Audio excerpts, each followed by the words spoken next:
Hey guys, welcome to True Set Free. It's good to be back. Thank you all you guys that are praying for me. I still kind of feel like I have the mind of a 90-year-old man, but it's great to be here. I missed you guys. Enjoyed watching while I was gone, but again, I'm glad to be back. Just some things I always go over. If you guys have questions, you can email me on crosswalkradio@gmail.com. And then if you guys want to send me a text throughout the week, or you can leave a voicemail if you want, 707-872-7677. Of course, if you're watching us on live Facebook or YouTube, just post in the comments. We'll try and get to them. We have been getting a lot more questions just because of the way the world's going and things. So if I don't get to you, you're in a line. Again, email is also a good way to do that. I do have a couple announcements for you guys that are local. And we've upped our game. Look at the new slide and check this out. Bam! See that right there? Professional. So I want to tell you guys about a baptism service that we have coming up. It's going to be on Wednesday, January 20th at 6:30, which is just our normal Wednesday night service that we do here at Calvary Chapel, Tri-Cities. So if you have any interest at all of getting baptized, or maybe you got saved recently and you haven't been baptized, this is your opportunity to do so. Why don't you just tell them, is it going to be a whole service on it, or is it just going to be at the end, and what do they need to bring or do? Well, it's going to be the whole service. Okay. So I'm going to share a little bit about baptism, and then we're going to get right into the baptisms themselves. And so, when you're getting baptized, we don't have robes or anything like that, and so you need to come in clothes that you want to get wet. And when you're thinking about the clothes getting wet, if you wear white, you can see right through it. Right. And so you get wet and you're wearing white, it's not going to be a good thing. Yeah. Good tip. So, yeah, we don't want to see that. All right. And so you might bring a towel also, because obviously you're going to come out wet. So something you want to get wet in. Yep. My next announcement is we're putting on an event, and this event is for church leadership and pastors.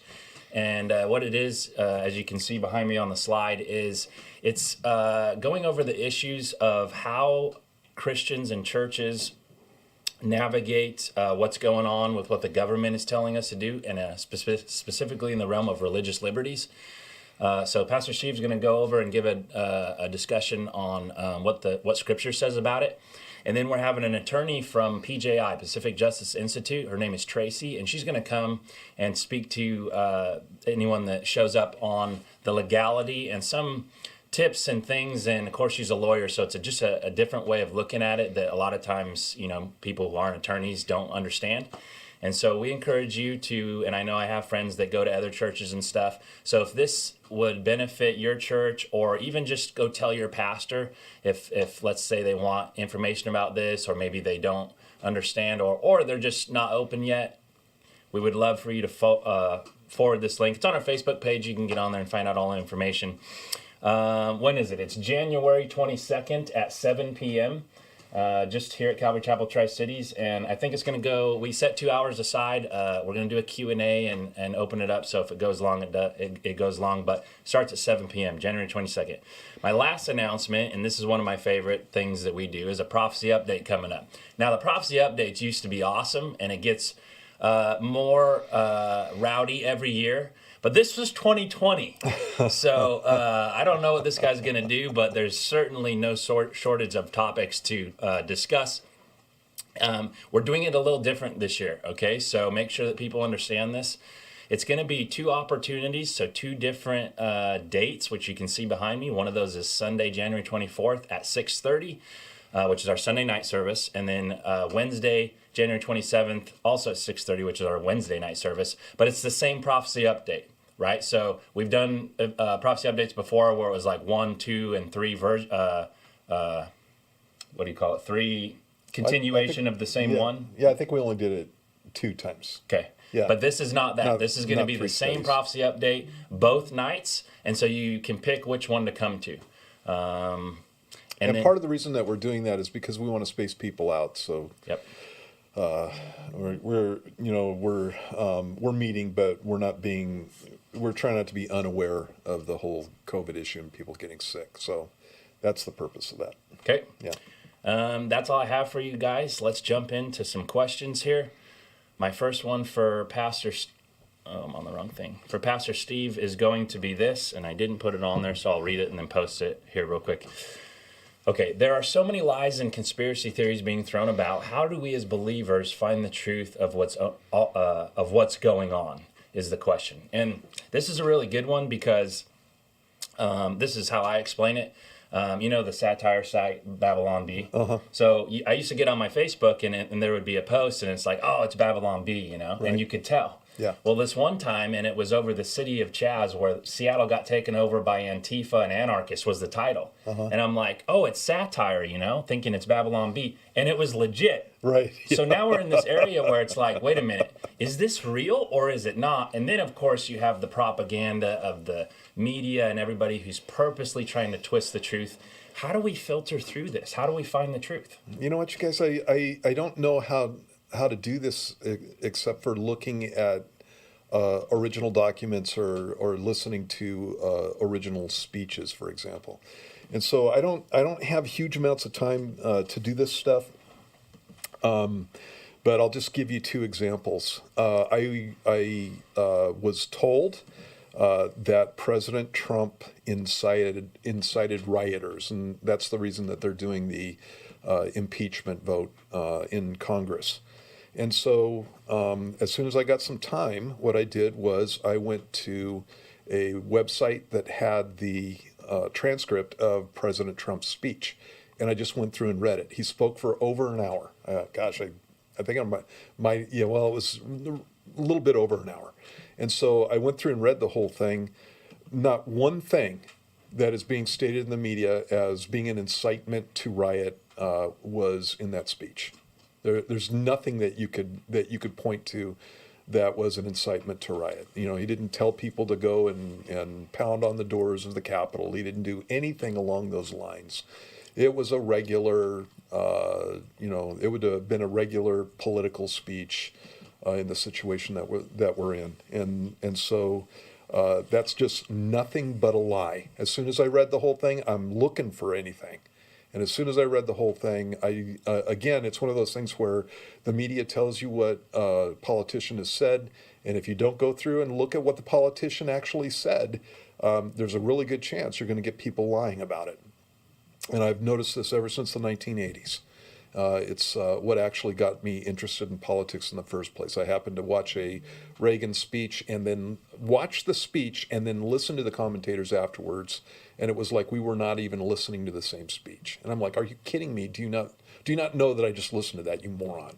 And so it was one of those things. And so the basis for the impeachment of Trump is him inciting people to riot, and it's just nonsense. He did not do that. The other thing about that is I also found out that there's a timeline with this whole thing. And so the rioters started about 20 minutes before Trump's speech ended. And so, there's a time element in this whole issue. They for sure missed the last 20 minutes of Trump's speech. But then on top of that, the area where the speech was being given was over 1.5 miles away. And so you go, walking speed in a crowd over to the Capitol steps. If you give them the quickest walking speed, it's 15 minutes per mile. And so they were well over another 20 to 25 minutes away from the Capitol at that time. And so now you got them in a situation where it's almost 45 minutes of the speech that they would have missed. Even to get to the Capitol at the time when they were trying to bust through. And so obviously you can't blame that on a guy who gave a speech that had no incitement to riot in it in the first place. And so, that's the kind of stuff that I do when I'm going through and checking out claims by anyone. What else? Couple weeks ago, was it a couple weeks ago? No, gosh, man, everything's going so fast. About a week ago, there was a phone call where President Trump was accused of trying to get the Secretary of State of Georgia to drum up 11,000 some odd votes so that Trump could win. And that is the way that the media framed the issue, that he wanted him to go through and look for 11,000 some odd votes so that he could win. And so, again, what I did was I just listened to the whole conversation and totally misrepresented what Trump was doing. And if you're interested in that, you can NBC actually put it up on a video website. I can't remember which one, but you can look it up. And from 57 or 50 minutes to about a little over 57 minutes into the conversation, you can get the gist of what President Trump's team was asking for. And this is what it was. They basically have the position that Trump specifically had the position that he won Georgia by over 400,000 votes. And whether that's true or not doesn't even matter at this point. He believes he won it by over 400,000 votes. The votes that he lost by were a little over 11,000 votes, and it was actually 11,779 votes. And he said, all you need to look for in this whole issue is 11,780 votes. And he wasn't telling him to make it up. What they were specifically asking for was that they check in certain areas where 24,000 votes were questionable and see if those votes were illegal. It's all they were asking for. And they asked them to give them the data, because these guys the Trump team had come up with a number of votes that they thought were illegal, and they just wanted data from the Secretary of State that proved it one way or another. And it's all they were asking for. And the answer that they got was, talk to our lawyers. And so that's the gist of the conversation. And you can go through and listen to the whole thing, but the most important part is from about 50 minutes into it to about 57 some odd minutes. At that point, you can see what the whole conversation's about. And so, again, just nonsense. Mm-hmm. And it makes me crazy when I'm listening to media that is supposed to be reporting a story, and they just on purpose lie about it. And I can't tell you a time that I haven't gone and checked something out for myself, that there wasn't spin put on something, that there wasn't a flat out lie stated about something. And I don't know any other way to go through and do this except for doing it yourself. Unfortunately, this is what I generally do. What I'll do is the mainstream media viewpoint is going to be spewed everywhere, and so I get that, and then I go to the other side and I see what their answer to that whole thing is. This is how I sort these things out. I go to the other side, see what the answer to that thing is, and once I see that there's a contradiction, then I start drilling down on the real subject matter that I need to look at, and then I go look at it. And once again, what I find is that you've got people who are lying through their teeth. As far as from the Trump side of this stuff, there's all kinds of information that's going around on the internet that is just fabulous in the sense of it's just over the top conspiracy theories.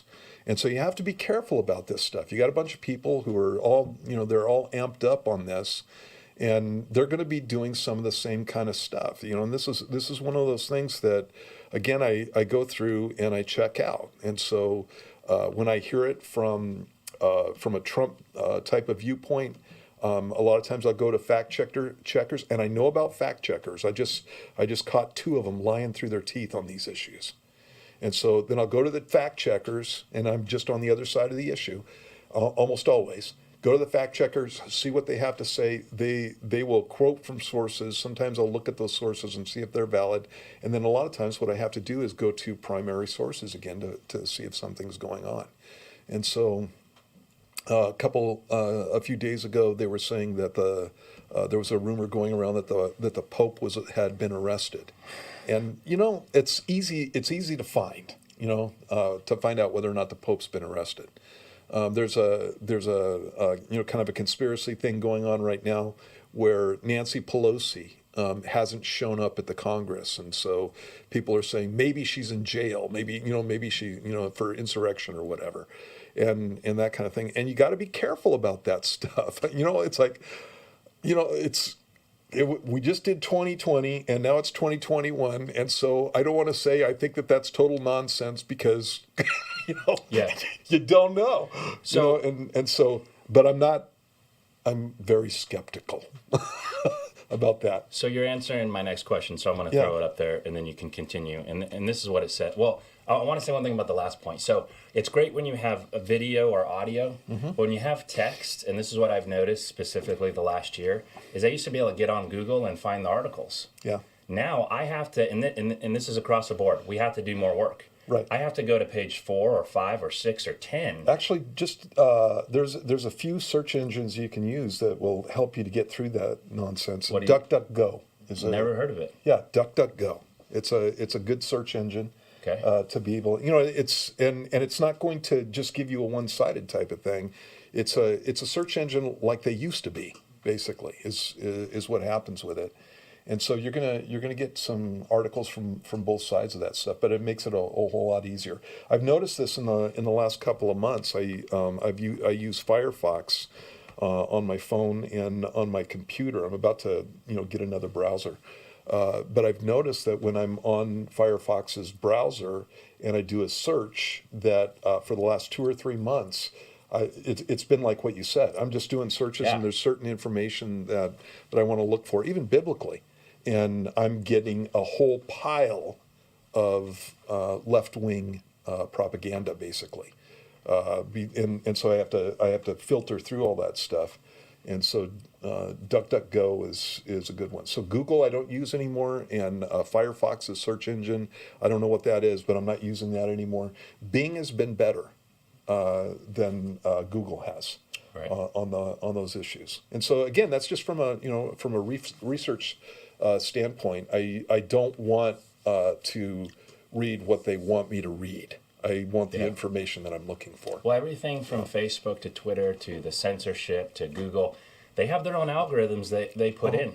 Yeah. And so the popular stories that used to go 1, 2, 3, 4, that's not how they do it anymore. Right. There's an ideology, I guess this is my opinion, but there's an ideology that goes into those algorithms that... No, they've flat out stated. Okay, so you can that say this that is the safely. case. Yeah, Yeah. it's not a question. They've said that they're doing it. Right, and so we got to do our work. Now, you were saying, and this is the question that, these aren't going to match, so you're going to have to watch the whole video, but the question says that speaking of political prophets, there are lots of people making claims that certain things are going to happen in America or are for sure coming to pass. Is this a wise thing to do? And so when you were discussing your point earlier, there are a lot of people, because of the misinformation that's going on, that are just posting stuff. And here's my take, and then you can say. I see a lot of Christians, and they are hardcore believers. I know they're Christians, and they're posting things that have this hint of prophecy, and it's with the flavor of surety. And one of the most popular ones is that Trump will get reelected. And they're posting these things, and I don't say anything against it because I don't know what God told them, and this isn't really over yet until he's fully out. So I don't tell them, oh, you're over the top or whatever. I have no idea what God's going to do, and I'm not going to call them a liar or whatever, and so I don't touch it. But in a week or whatever we have left, if that doesn't happen, they're going to look really silly on those hardcore, he will have a second term statements.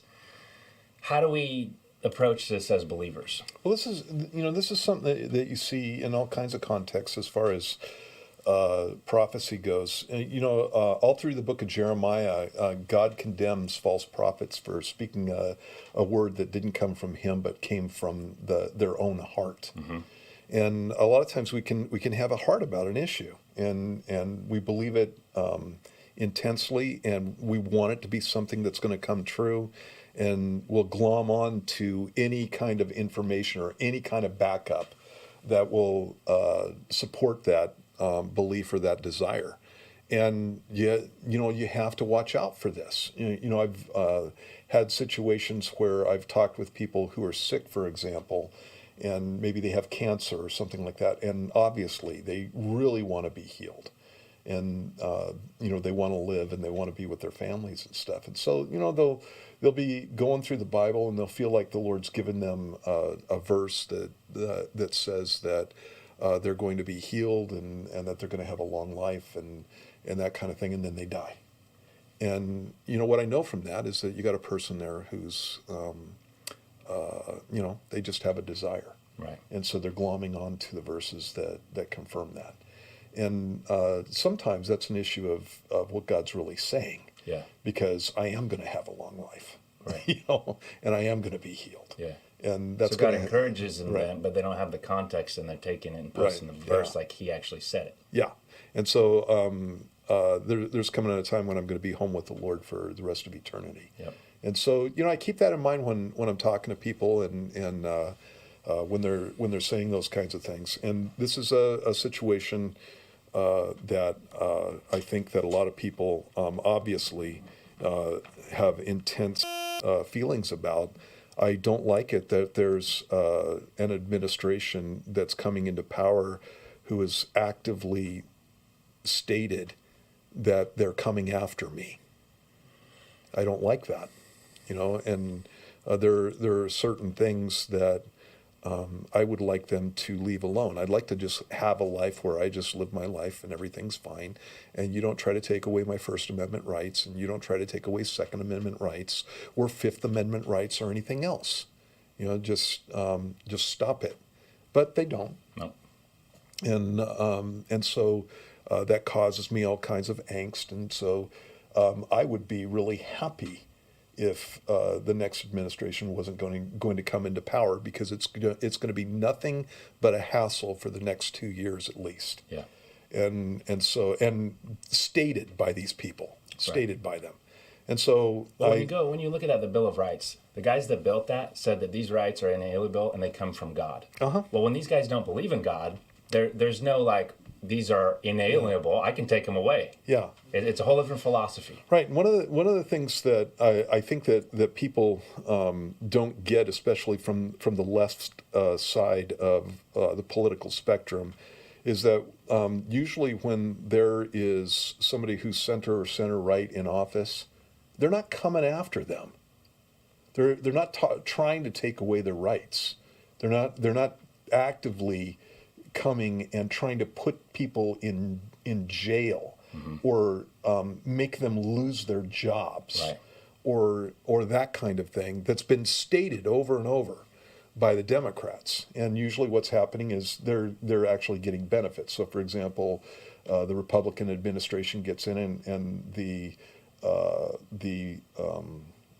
deduction, or not the deduction, I can't remember, it's the marriage, it's the marriage deduction, goes from $12,000 to $24,000. Well, how many Democrats just went, that is outrageous, and I'm not going to take it? And obviously not. They, and I don't expect them to. But that's the kind of thing that takes place. And then they hear all kinds of stories about Trump, and there's lots to talk about with President Trump, because he's constantly going on and talking and stuff. You're going to get yourself in trouble that way. But he's done all kinds of things that were good for the country, and specifically good for freedom of speech and abortion rights and things that are important to people, not only on the left but on the right. Yeah, his policies are great. He just has a fat mouth. Yeah, exactly. And so you have people who are taking advantage of that whole thing, and yet wanting to get rid of him and put somebody into office who's going to come after me. And I don't like that. Yeah. And so, so back to the subject. So what people do is they get all amped up about this, and they really, really, really want something to happen. And so they start speaking from their own heart. And I think we've got to be careful about that. And again, it's like we're talking 2020 and 2021, mm-hmm. And so I thought 2021 might be better, but not really. I didn't think it was going to be better, but it's just turning into a train wreck on all kinds of levels. And so, just because some dude on the internet says something doesn't mean that it's so. And again, you have to check those things out. I try to be careful about this stuff, and get my facts straight before I put something out specifically. So I'm not stating something that's going to lead people astray or cause them radical disappointment later on. And so I need to make a distinction between what God has told me and what I would like to be. And there is a distinction there. And so I think that people need to be careful. It's like if you want to be taken seriously, you have to be careful about this stuff. So Yeah. just be careful. Okay, so Steve already hit on this question when we were on the first question. So if you're just jumping in the video, jump back and watch so he doesn't have to repeat himself. But I'm going to say it because someone asked, what are your thoughts on impeaching Trump? And the biggest thing that I've noticed about this is that when he came into office and he wasn't popular yet, you had a whole bunch of Republicans that were anti-Trump. Mm-hmm. As soon as it became politically savvy for them to join ship, they were all on board. Now he's going out the door, and you have a lot of his own party Republicans that are jumping ship in really slanderous ways. Mm-hmm. And a lot of it, as you're pointing out in your other points, were unfounded. And it's like now they're impeaching him as he's already going out the door. And it's just gotten crazy. So what are your thoughts on this whole impeachment thing? Okay, well, first off, you have to have an impeachable offense. And Right. So, like I said, I just went through and looked at the speech, and I'm not seeing it. And, maybe what's happened with these guys is they may have less time to be able to research stuff than I do. And so maybe they're taking stuff off of news stories or, rumor or that kind of thing. And so I have a problem with it in the first place. Secondly, it's obviously a political move because they can't impeach him before he gets out. Mm-hmm. And so I think that's just nonsense. Thirdly, I think that it's vindictive and it's not good for the country. I grew up in a rowdy background, and there are ways to get your face punched. And one of them is keep upping it as you go. There are ways to stop a fight, and you don't even have to necessarily be somebody that's you don't have to act like a coward to stop a fight. In fact, that's not a good idea. And so what I'm seeing here is people want to fight.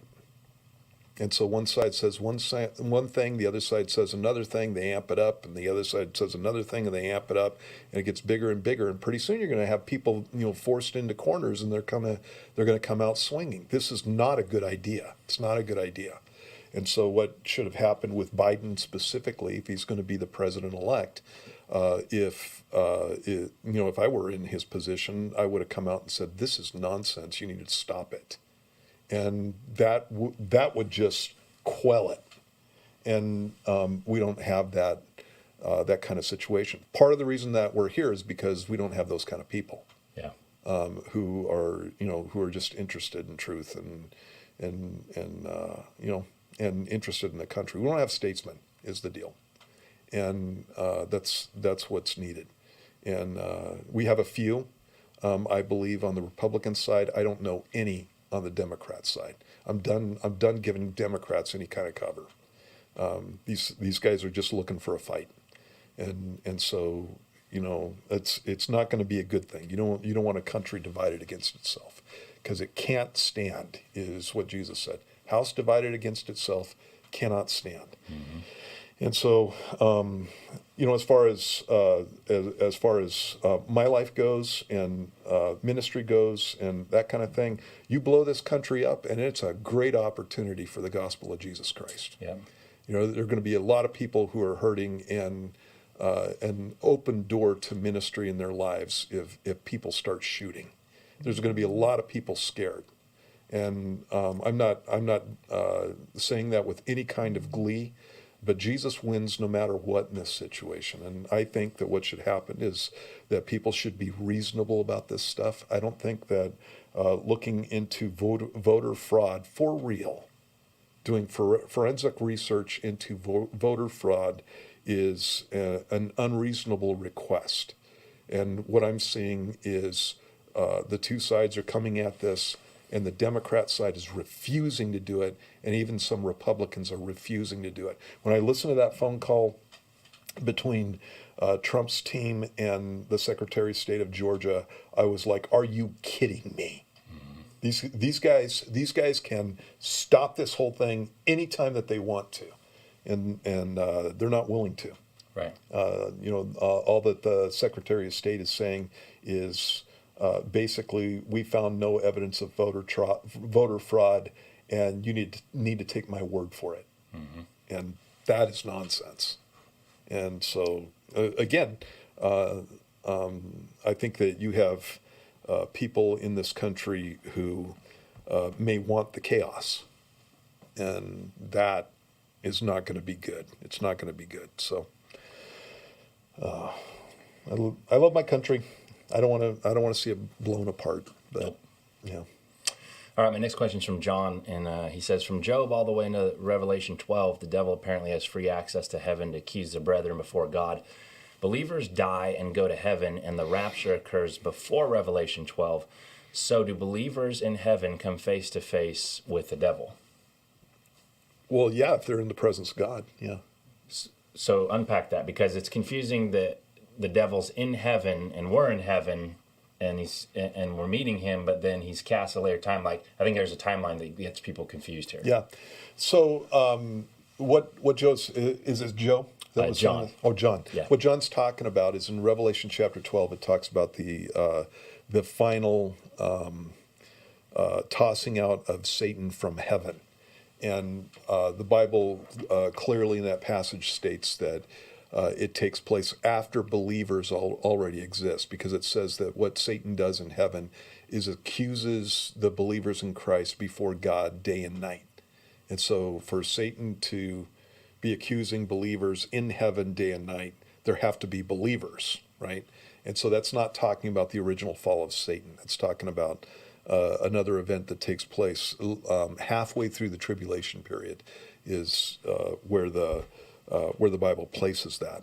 Okay, and so what that means is that we're in heaven, and and we have access to the presence of God, and I have no doubt that there are going to be times when we're seeing or where people who have died already and gone to be in the presence of the Lord are seeing this interaction between Satan and God. The angels certainly are seeing it. When you look at the result of Satan being cast down in that passage, let me read this to you.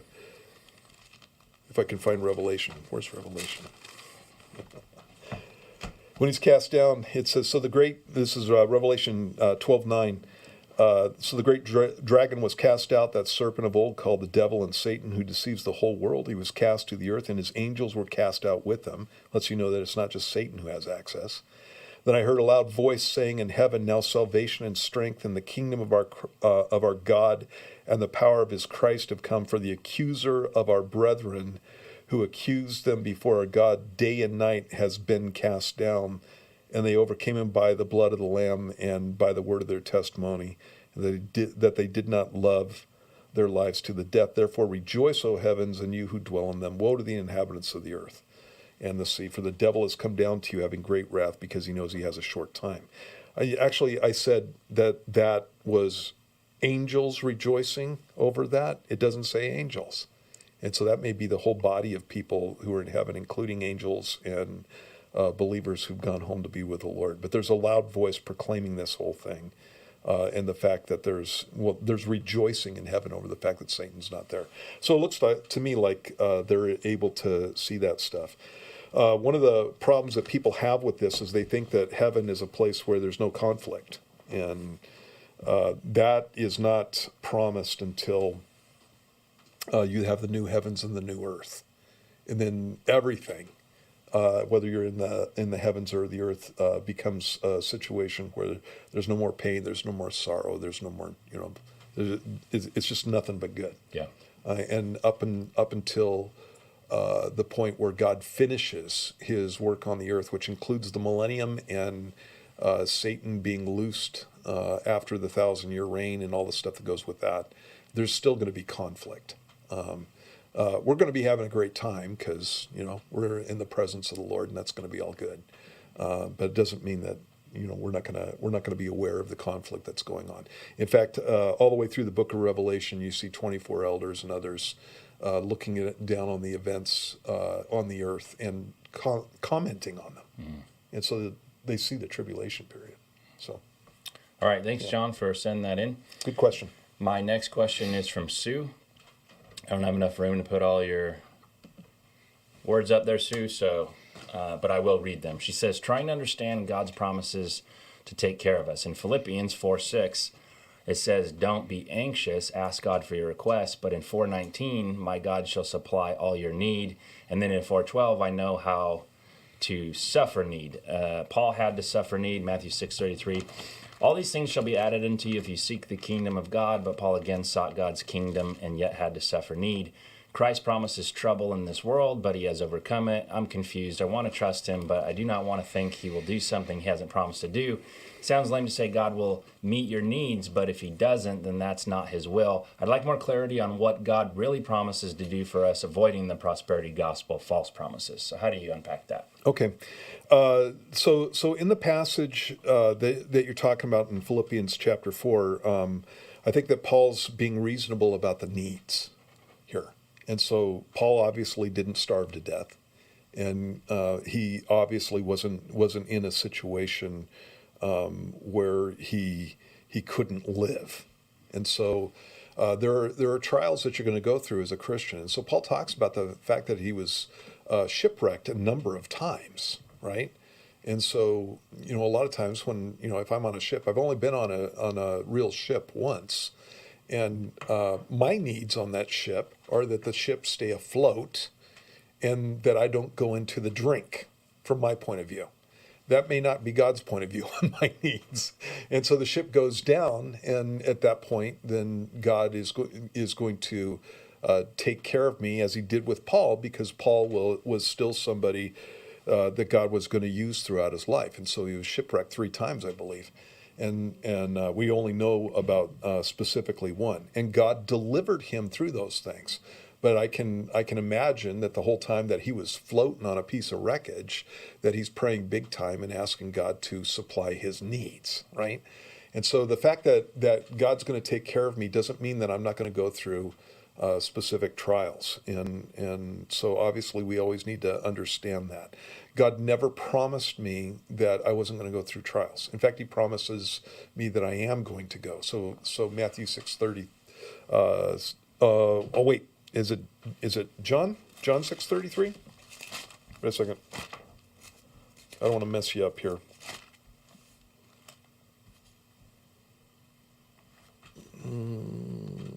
Oh, I can't remember the passage. What is it? In the world you shall have tribulation. Oh, it's 16:33. That's what it is. So in John 16:33, he says, these things I have spoken to you, that in me you may have peace. In the world you will have tribulation, but be of good cheer. I have overcome the world. Okay? And so, again, I know that there are going to be times when I have trials and that God's going to get me through those trials. Sometimes the way he gets me through the trials are going to be, victorious and awesome and that kind of thing. And at some point, I'm going to have the final trial that I'm ever going to have. And that could be just dying from old age, or whatever it's going to be that takes me out of this planet, if it's not the rapture of the church. And so I'm going to have that final trial, and God's ultimate deliverance is that I'm going to go home to be in heaven with him. Okay, and so that's how I think of those things. In Matthew chapter 6, the passage that you were speaking about, this is one of my favorites because God has always used this. He's used this in my life. Just about the whole time that I've been a Christian and been aware of it. And what God says is, seek first the kingdom of God and his righteousness, and all these things shall be added to you. And the things that he's talking about are these. He says, therefore, in verse 31, do not worry, saying, what shall we eat, or what shall we drink, or what shall we wear? For after all these things the Gentiles seek. For your heavenly Father knows that you need all these things. And then he says, but seek first the kingdom of God and his righteousness, and all these things shall be added to you. And so I've got a promise there that if I'm seeking God and his kingdom and his righteousness, that he's going to take care of my basic needs. I'm going to have food, and I'm going to have clothing, and I'm going to have drink, right? And that's what God promises in that passage. He actually gives me much more than that, but that's what he promises in that passage. And so I need to be somebody that is able to separate my wants from my needs. Here's another passage. This is in 1 Timothy chapter 6. And in that passage, Paul is talking about you were talking about the danger of the health and wealth gospel and all that stuff. And this is a passage where Paul speaks specifically to that and talks about these people who say that they're believers and they claim that gain is godliness. That if you're going to be a Christian, then you're going to be wealthy, basically, or you're going to have gain. And what Paul says in the passage, ending it up, he says, verse 17, command those who are rich in this present age not to be haughty, nor to trust in uncertain riches, but in the living God, who gives us richly all things to enjoy. Let them do good, that they be rich in good works, ready to give, willing to share, storing up for themselves a good foundation for the time to come, that they may lay a hold on eternal life. And so in that passage, he makes sure that he tells us that we're not to be trusting in uncertain riches. Previous to that, he talks about where our satisfaction needs to be. He says in verse 6, now godliness with contentment is great gain. For we brought nothing into this world, and it's certain we can carry nothing out, and having food and clothing, with these we shall be content. And so again, what Paul's doing is he's referring back to what Jesus said in Matthew chapter 6. And so what God's promise is to take care of my basic needs. And let me just share with you in my life. Right after I got married, the economy tanked, and I was out of work. I was working in construction at the time, and we were pretty stretched as far as our budget goes and our needs went. And I am not somebody that is interested in government support, and so I was a welfare kid, and so I'm not interested in that anymore. And so when we were having a hard time, we didn't look at government support at that point. And so my wife and I were eating bean burritos, no cheese, right? And so there's a period of time that we were eating that, and I gained probably at least 10 pounds on bean burritos and no cheese, And so it's not steak, but I was able to feed myself, and my wife and I were both able to eat and gain weight on those things. And what I had to figure out was how to be content in that situation. And then I got jobs and moved on from there. But there are times that God's going to take you through that, and that's okay. That's okay. He's got us. And so, again, when I'm looking at the promises of God for my provision, I need to understand that what I want is not necessarily on God's agenda at certain times.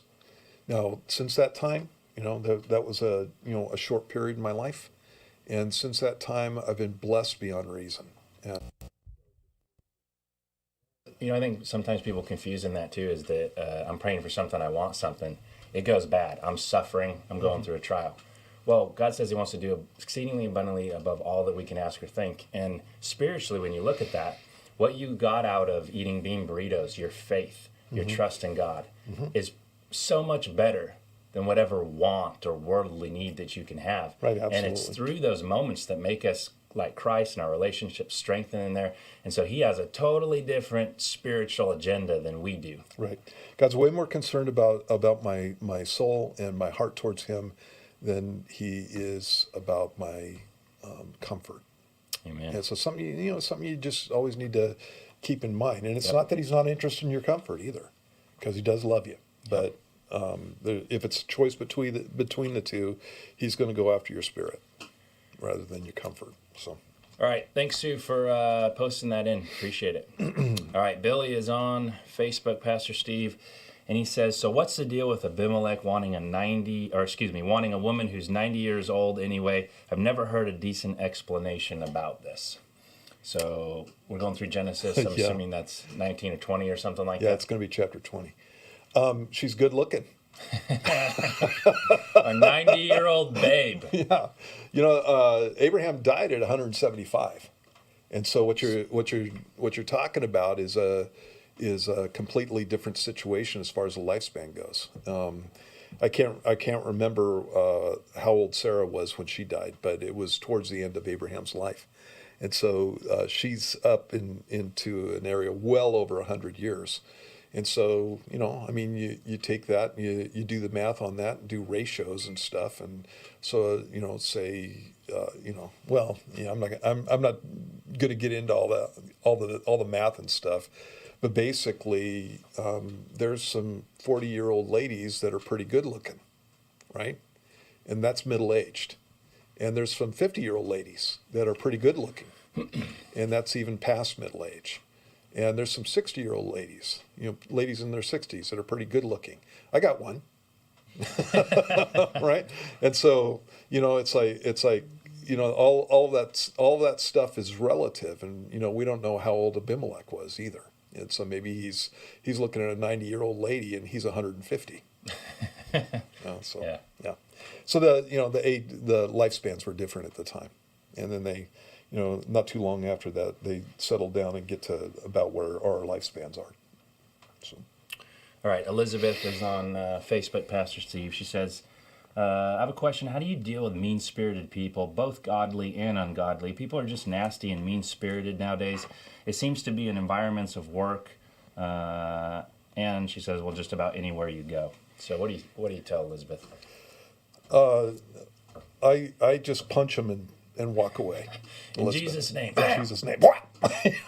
I don't, Elizabeth, I don't know what to tell you. It's like I'll try to have reasonable conversations with people who are just over the top, who are unhinged. And we're living in a culture nowadays where it's the whole email, social media culture where you think that you can say anything that you want to say, and it's not a problem. And I just didn't grow up with that. When I was a kid, you say certain things, you get popped in the nose. Yeah. Which is a restraint on people not saying things. I know, yeah. Which we've removed from our culture. I just can't because believe, we're nice and loving. Yeah, I can't believe that more people haven't been popped in the nose. But and again, that's coming from my my rowdiness and that kind of thing. So generally speaking, if I you're rowdy. I'm talking about a long time ago. I was rowdy. I can be rowdy, yeah. And so when I look at that kind of stuff, if I got somebody who's getting up in my face about something, usually what I do, Elizabeth, is just get really businesslike with them. And so depending on the situation, I just get really businesslike with them. And so there's distance, and there's politeness, and there's a stony face, and that kind of thing. They need to know that I do not appreciate it. One of the things that the Bible talks about is the fact that we need to be people who are meek. And the word meek does not mean wimpy. It means power under control. And so when I think of meekness, before I was a Christian, when I thought of meekness, I thought of somebody who couldn't do anything to you anyway, so it didn't really matter what they thought. And they're a meek person. Now, when I think of meekness, I think of a 250-pound linebacker who can peel your face off like a banana, and he doesn't, even though he can, because that's what meekness in Greek means. You have Jesus, who is meek, and he can do anything he wants to anybody that he wants, and he demonstrates it in the Garden of Gethsemane when he knocks over a crowd of people. It's over 800 strong that are coming after him. He knocks them over, and so he demonstrates it, and then he goes with them. And so that's an example of what meekness is. And so I'm not saying go around knocking people down and and doing that kind of thing. But what I am saying is that when I've had people who are up in my face, I can, and again, this is me. I don't know how you're going to take this and translate it into your life, but I can get some looks on my face that make people aware that I'm not pleased, and yet be polite and businesslike with them. And many times it helps to back them down, and they know that they're pushing buttons that are not good to push. And so that's meekness. I can pound you and I'm not going to. Yeah, it's something that it's been lost in the culture of our church. I don't mean our church, but the Church of America, the Christians in America. It's like I don't understand what they're reading when they read guys like Moses and Daniel and John the Baptist and all the apostles who are going to prison and stuff. And again, they're not walking around punching people in the faces, but they're making stands that people do not like. And they're not backing down, and they're being bold, and they're being meek. But it's like they're reading a different book. Right. And their version of being loving and nice is to just sit there, not say anything, let them run you over, let them yell at you, and somehow that is the gospel being spread because I'm a nice person. It's just such not what I read in the Word. Right, yeah. And so we need to be people with a spine, but Jesus said you need to be harmless as a dove. And so people need to know that I'm not going to punch them out. Right. But at the same time, it's like they need to.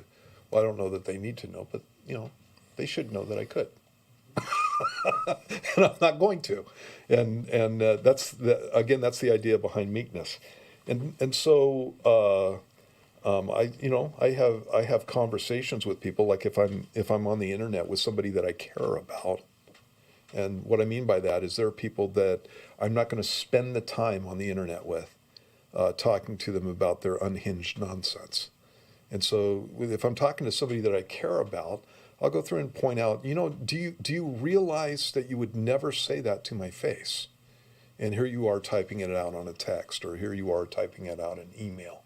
And do you realize, what kind of responses you're going to get from me? And if they're reasonable on any kind of level, then they'll back it down and they may even apologize. And if they don't apologize, then it's like I'll go, hey, we're done, and conversation's over, and then off we go, and we don't have that kind of contact anymore. And so it's just like you can be kind to people and not put up with their nonsense. And so that's what you want to do. Just be kind to people. So, all right. Lori is on Facebook, and this is her question. She says, "Could COVID-19 and the division of our government be a part of prophecy to remove the United States' support of Israel, so that the Ezekiel war can take place?" What is your take on this? And this is the crazy thing about Lori's question. You said that a year ago. The idea that this whatever the 0.04% chance of people dying and stuff is going to do what COVID has been doing to our country. Prophetically, America would have been like, okay, you're out to lunch. Get off the prophecy websites.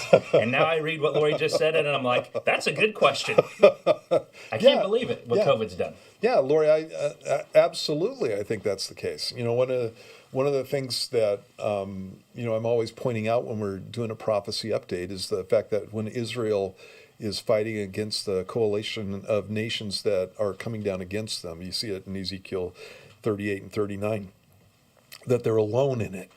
It looks like there's a diplomatic protest, but they are alone in the whole thing. And that's where God wants to get Israel, so he can show them that when they get delivered, it's not an accident, or it's not something that takes place because they have strong allies and that kind of thing. What God wants them to know is that he is the one who delivers them. And you can tell that by reading through Ezekiel chapter 39. And so, it's like you looked at, before COVID, and, even with that, it's, you just got a situation where the media is complicit in this whole thing. But before COVID, our economy was roaring. There's peace in the middle. President Trump came up with 4 different peace treaties between Israel and Arab nations, of all things. North Korea. Yeah. And when Trump was going into office, I don't know if you remember this, but they were talking about going to war with North Korea. The United States going to war with North Korea. And so there's been all this stuff that's been taking place. Best economy that the world's seen or that the United States has seen in better than 50 years, and record low unemployment in inner cities, Yep. record low unemployment. And so the guy's a shoo-in. And then COVID comes along, and all the Democrats in the world are saying that everything that Trump is doing is nothing but racism when he's trying to clamp down on flights into the United States. And then all of a sudden everybody forgets what the Democrats say, and everything that happens with COVID becomes Trump's fault. And then he well, I don't know that he lost that election, but then you got all the stuff that went on with the election and the hanky-panky because of COVID, once again. And here we are with a administration that has made it clear that they, in comparison with Trump, they are going to be anti-Israel. They've already made it clear what their stances are going to be on these things. And so, yes, I think that's the case. The whole COVID thing has just blown me away. And I don't dismiss it, because I've known people who have. This guy had COVID. He was sicker than a dog, and I made him stay away from me. And so I don't dismiss the whole COVID thing, but again, it's 99.99 something percent chance that you're going to live through it. And we have the whole world in turmoil because of it. And it's not even one of the plagues that Jesus talks about. Yeah. There are other plagues that are coming. And so just imagine what's going to happen. If you get a plague where 10 to 20 to 30% of people are dying from it. Yeah. And think about what kind of civil liberties people are going to be giving up over that. Everything. Yeah. Just hand it over. Yeah. And so, yes, I agree with you that this is something that obviously can lead to the situation where Israel is alone. So Israel has to be alone. So whenever when Trump came into office and he actually kept his promises about what he was going to do with Israel, I was like, okay, well, this is putting all this stuff off that the Bible talks about in Revelations, putting it off for a period of time, because obviously we got a guy in office who's not going to align himself against the nation of Israel. Mm-hmm. And now we do. Yep. Now we have a guy who's going to do that. And so, look up. Your redemption draws near. Thanks, Lloyd, for that question. There's so many other implications that COVID has prophetically and stuff, but I'll let Steve talk about that for the prophecy update we have coming up. I have 2 minutes left. I'm going to get this one last question from Terry on Facebook. He wants to know, Pastor Steve, will you take the vaccine? You know what?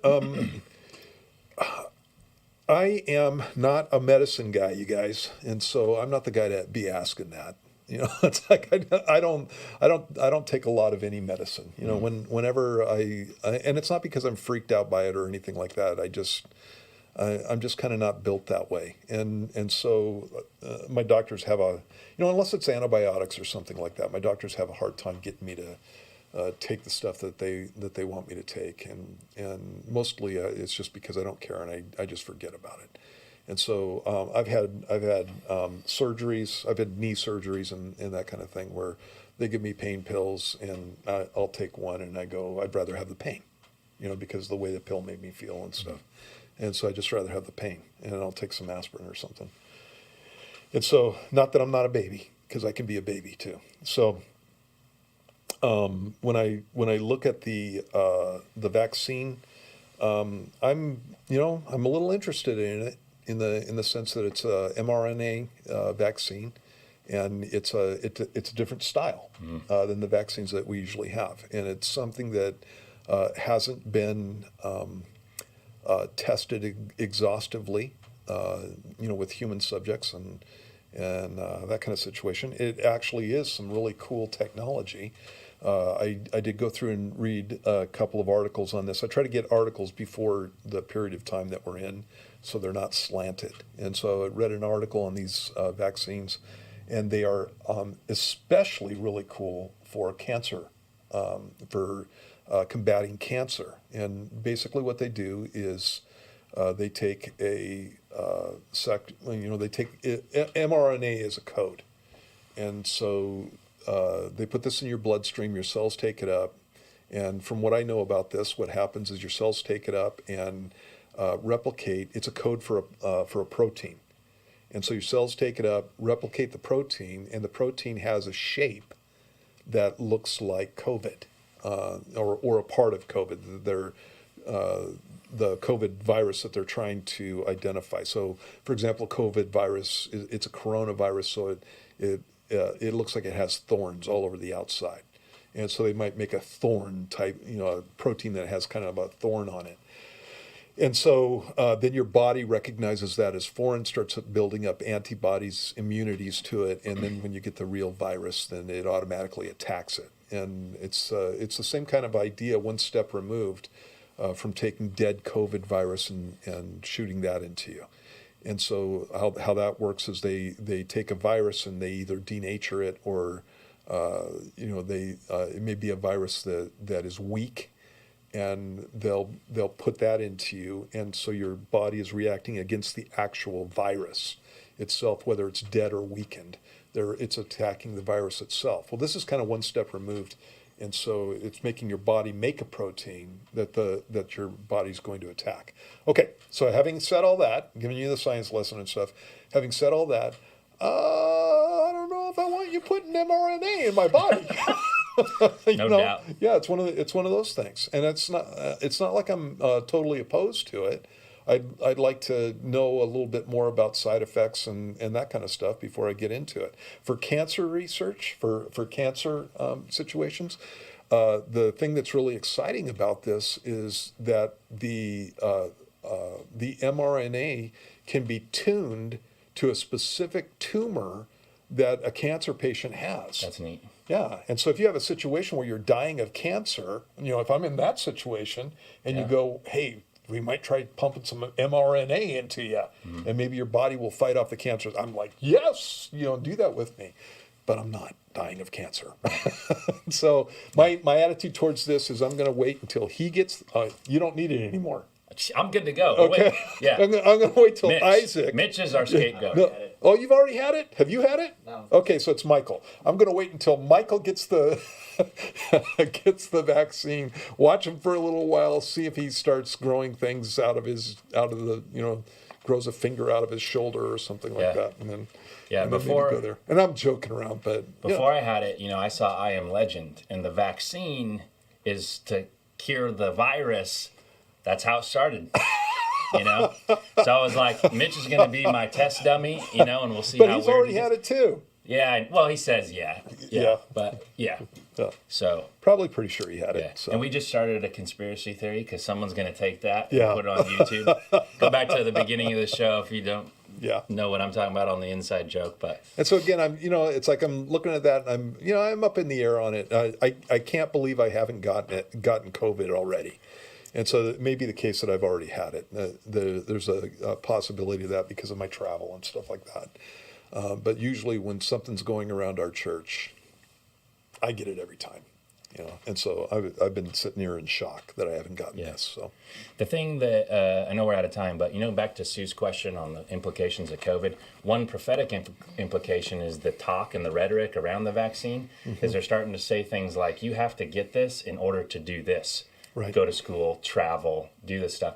And of course, that goes to you can't buy and sell unless you take this mark and do this. And so there are even markers that they're talking about putting in the vaccine itself. Right, which has huge prophetic implications. So even if it's, obviously I'm not saying it's the mark of the beast or something, but the technology and things that are moving in order to be able to do what Revelation says, COVID is directly involved in. Yep. So we are living in interesting times. Excellent, great times. Okay. Yeah.